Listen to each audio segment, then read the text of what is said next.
मुल्क में ये ना करें। देखिए मुल्क सर्किल में घूमता रहेगा। ये बात नवाज शरीफ के लिए गलत थी तो इमरान खान के लिए भी गलत है। ये मुल्क इसी सर्किल में घूमता आया है। ये ना करें, मुल्क के साथ अपने मसले हल करें, या गद्दारी और यारी के फतवे ना बांटें, मुल्क नहीं आगे बढ़ेगा। बिल्कुल जो आपने बात की है मैं उसको एंडोर्स करता हूं कि ये नॉर्म्स होने चाहिए हमारी पॉलिटिक्स के, लेकिन ये हमारी रवायात किसने खराब की है? हमारी रवायत को तितर बितर किसने किया है? सियासत में जो लिहाज था, जो आंख की शर्म थी, वो कहां चली गई है? इन्होंने जो कंटेनर पे खड़े होकर जो बिल फाड़े, जो गालियां दी, जो जुबान इस्तेमाल की 126 दिन, क्या वो सियासी रवायत है हमारी?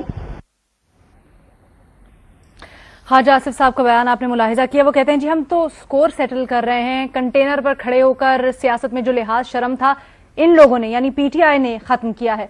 बहरहाल अपोजिशन के इल्जामात के जवाब में विफाकी वजीर इंसानी हुकूक शीरी मजारी साहिबा ने कहा है कि कुलभूषण के केस में आलमी अदालत इंसाफ जाना गलती थी।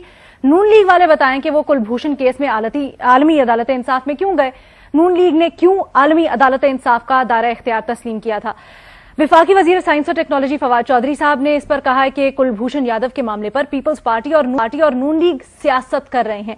ऑर्डिनेंस आलमी अदालत इंसाफ के फैसले पर कुलभूषण को सिविल कोर्ट्स तक रसाई देने के लिए लाया गया है। अब हुकूमत और अपोजिशन के इन बयानों को मद्देनजर रखते हुए आज का सवाल हमने अपने एनालिस्ट के सामने यूं रखा है कि जो ख्वाजा आसिफ साहब कहते हैं कि जी हम तो स्कोर सेटल कर रहे हैं, बिलावल भुट्टो साहब कहते हैं कि जी एनआरओ दिया जा रहा है, तो क्या मुस्लिम लीग नून और पीपल्स पार्टी का मौकिफ दुरुस्त है, हाँ या नहीं के ऑप्शंस हैं। मजहर अब्बास साहब। देखिए, पहले तो बिलावल भुट्टो को ये ज़रूर सोचना चाहिए कि जब वो एनआरओ को एक मनफी अंदाज में पेश करते हैं तो वो दरअसल उस एनआरओ को भी निगेट कर रहे हैं या उसको इंडोर्स करते हैं, मुझे नहीं पता, जो 2007 में हुआ। तो एनआरओ एक अच्छी चीज़ है कि बुरी चीज़ है, ये पहले डिफाइन कर दिया जाए।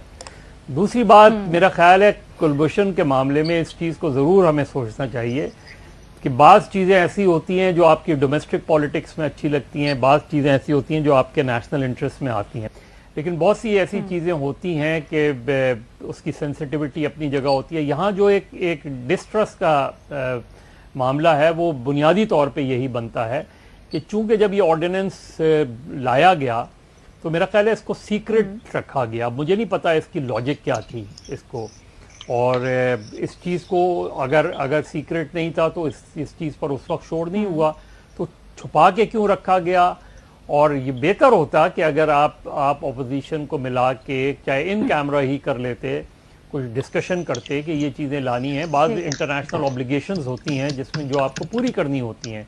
देखिए, मुझे इस वक्त इंडिया का इंटरेस्ट क्या लगता है, मुझे इस वक्त इंडिया का इंटरेस्ट ये लगता है कि उन्होंने कुलभूषण पर से हाथ उठा लिया है।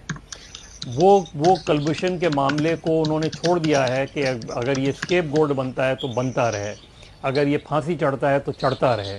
वो उसको उसी अंदाज में वो देखना चाहते हैं, वरना वो अपील का उनको राइट जो था वो था अपील का, वो अपील फाइल कर सकते थे, उन्होंने अवॉइड की। काउंसलर एक्सेस 3 मरतबा दी गई लेकिन उन्होंने अवॉइड किया। मेरा नहीं ख्याल कि इंडिया जो है इसको लीगल तरीके से लड़ना चाहता है। अब हमारे लिए जो ऑप्शन है वो क्या अवेलेबल है, इस तरह अभी इस्लामाबाद हाई कोर्ट में, तो मेरा ख्याल है इसको बाबर साहब ज्यादा बेहतर अंदाज में बता सकते हैं इसके लीगल पहलू को। बिल्कुल, फरूक नसीम साहब ने भी आज इसकी थोड़ी सी वजाहत दी है, तो मैं वो बाबर साहब के पास पॉइंट लेके जाऊंगी। वो पॉइंट स्कोरिंग के बजाय कोशिश, हाँ, फरूक नसीम साहब को भी हम मुबारकबाद देंगे कि वो तीसरी मरतबा उन्होंने, मेरा ख्याल है, पाकिस्तान की सियासी तारीख में एक नया रिकॉर्ड कायम किया है। हैट्रिक कर लिया उन्होंने, वजीर कानून बने, तीसरी बार वो वजीर कानून बने हैं। ठीक है बेनजीर, यही ऑर्डिनेंस वाला पॉइंट लेके जाते हैं। तो फरूक नसीम साहब ने आज कहा है कि जब पार्लियामेंट का इजलास इन सेशन ना हो तो ऑर्डिनेंस लाया जा सकता है, ये बिल्कुल कानूनी था। इसमें ये लोग जो तनकीद कर रहे हैं अपोजिशन वाले, सही नहीं है। अलीना, पहले तो जॉब सिक्योरिटी ऐसी होनी चाहिए आपकी और मेरी, जैसे फ़रूक नसीम साहब की है, कि वो जब मर्ज़ी छोड़ के जाना चाहें वो जा सकते हैं, जब मर्ज़ी वो वापस आना चाहें वो वापस आ सकते हैं। मतलब ये होती है करियर गोल्स। जहाँ तक एनआरओ की बात है, देखिए मैं भी इसको एनआरओ तो नहीं कहूँगी, क्योंकि ये एक इंटरनेशनल कोर्ट ऑफ जस्टिस का फैसला था जिसकी वजह से, खैर पिछले साल आया था, पिछले साल ही कानून बन जाना चाहिए था लेकिन नहीं बना, इस साल बना है। जहाँ तक फ़रूक नसीम साहब की बात है, आज मैं उनको सुन रही थी और वो कह रहे थे कि जैसे आपने भी कहा कि ऑर्डिनेंस तब बनती है जब पार्लियामेंट सेशन में नहीं होती, सेनेट सेशन में नहीं होता, پھر انہوں نے تاریخ بھی دی کہ یہ آرڈیننس جو ہے جس کی ہم بات کر رہے ہیں یہ 21 مئی کو میرے خیال سے انہوں نے کہا تھا 21 مئی کو یہ آرڈیننس سائن ہوئی. اچھا پارلیمنٹ کا سیشن 11 مئی کو شروع ہو گیا تھا. بجٹ کا سیشن آپ کو یاد ہوگا یہ پینڈیمک کی وجہ سے 2 مہینے کے لیے بند ہو گیا تھا. پھر جب بجٹ کا سیشن ہوا تو 11 مئی کو شروع ہو گیا تھا. تو آپ پارلیمنٹ میں لا کے رکھ دیتے, پارلیمنٹ پہ سے بحث ہو جاتی. میرا نہیں خیال ہے اپوزیشن اس پہ اتنی سیاست کرتی. یہ اس قسم کا قانون ہے, اس قسم کی ایک چیز ہے, نیشنل سیکیورٹی کی بات ہو رہی ہے کہ آپ یہ قانون پاس ہو جاتا. میرا نہیں خیال ہے اس پہ اتنا کوئی مسئلہ بنتا.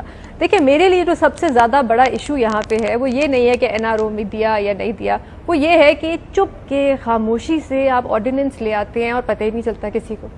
اور یہ حکومت یہ بار بار یہی کرتی آ رہی ہے. میں نے اس سال کا صرف ڈیٹا نکالا میں نے چیک کرنے کے لیے کہ کتنی قانون سازی ہوئی ہے. اس سال 15 ہم نے قانون بنائے ہیں پارلیمنٹ اور سینٹ کے تھرو, اور 10 آرڈیننسز پاس ہوئی ہیں. چلے ٹھیک ہے ہم کہہ دیتے ہیں اس سال تو پینڈیمک تھا, اس سال ایکسٹرا آرڈنری قسم کے سرکمسٹانسز تھے اس لیے آرڈیننسز لانی پڑی.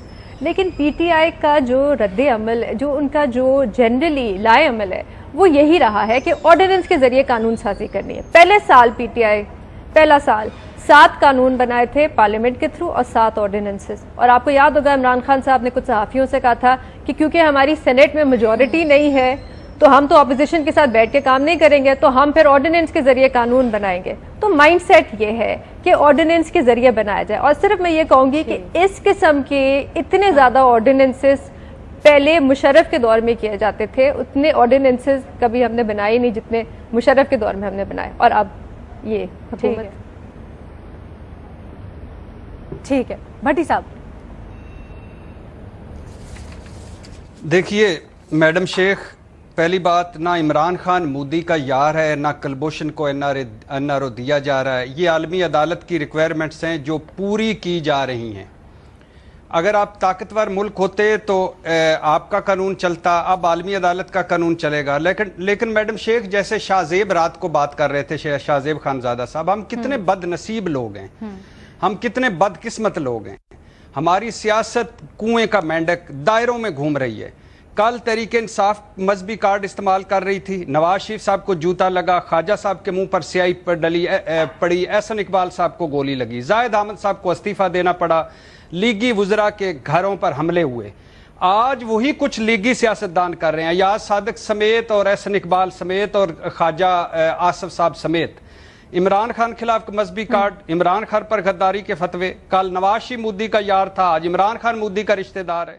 تو گائز ابھی جو ان کے نئے جو قانون منتری بنے انہوں نے ایک آرڈیننس لایا ہے, ٹھیک ہے, اور یہ آرڈیننس بتایا جا رہا ہے کہ ایکچولی میں ICJ کو